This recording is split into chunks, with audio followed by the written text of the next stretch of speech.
Понеже не можах да си намеря билети за концерти в зала Армеец, реших аз да си я поканя тук.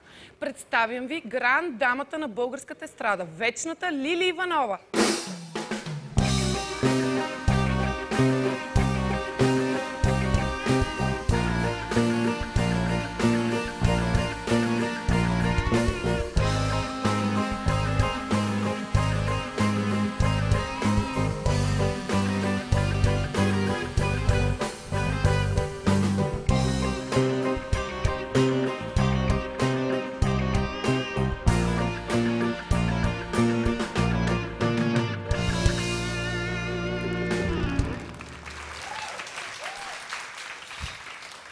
Добър вечер, Лили.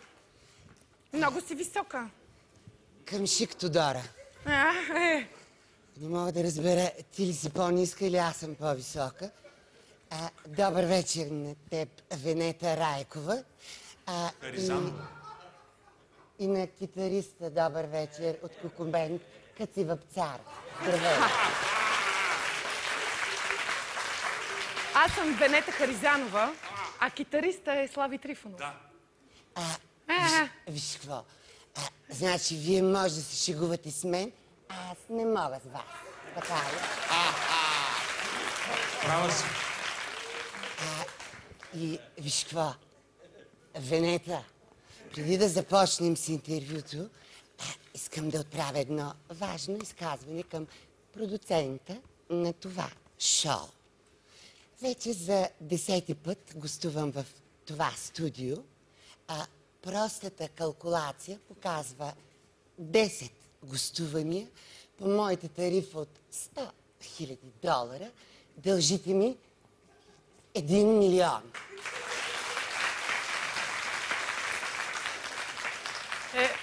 Значи много сме ви задлъжняли.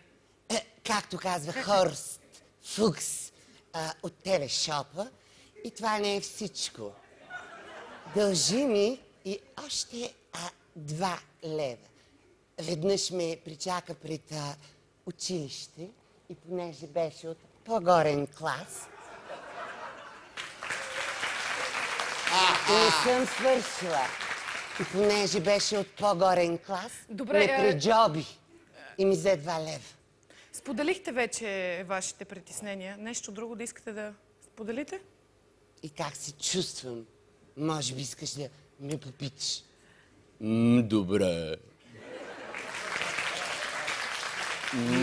По-добре. Да оставим бенда на страна и да си поговорим ние двете по-женски. Така, кажи. Казвам. Какво ти кажеш? Ами да си поговорим по-женски. Виж какво? Вижте. Венета, за да не останеш с грешно впечатление, че съм някакъв негативен или не знам, там пишат всякакви глупости за мене, ще ти призная, че аз теб много те харесвам. Ти си била на кориците на редица престижни списания, но ще ти издам малка тайна, като ти кажа, че на времето и аз изгрях на корицата на едно списание. Така ли? Пропуснала съм което? Списание "Свобода или смърт". Извънредно издание.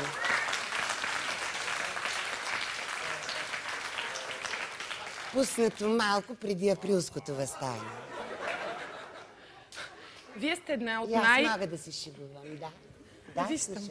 Вие сте една от най-емблематичните родни звезди с многобройни фенове, които искат да научат нещо повече за вас. Да. Разкрийте ни какъв човек сте в живота. Истината е, че аз съм много нежен човек, много любвеобилен. Обичам близките си, приятелите си, но 2 неща са ми най-мили на този свят. Зала 1 на НДК и Драго чая. Родена сте в град Кубрат. Един хубав, но малко известен български град. Кажете ни нещо повече за него. Така и така съм откровена, ще разкрия друга тайна. Родният ми град Кубрат е кръстен на първото ми гадже. Който обаче после стана и първото гадже на Андрея. Това е любопитен факт. На певицата Андрея. Звучи доста пикантно. Ти имаш ли някакви тайни, които още не си разказала? Виж какво, то дойде време да разкрием най-пазената тайна в шоу-бизнеса. Ще я кажа. Кажи. Аз и Слави Трифонов имахме дългогодишна извънбрачна връзка.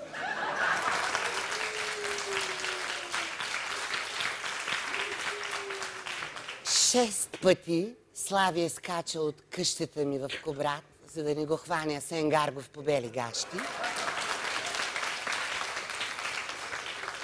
И понеже е крайно време да разкрием тази тайна, сега искам да изпея и да ви изпея една песен, посветена на нашето минало, която вие познавате с друг текст, но сега ще чуете как е в оригинал. Маестро!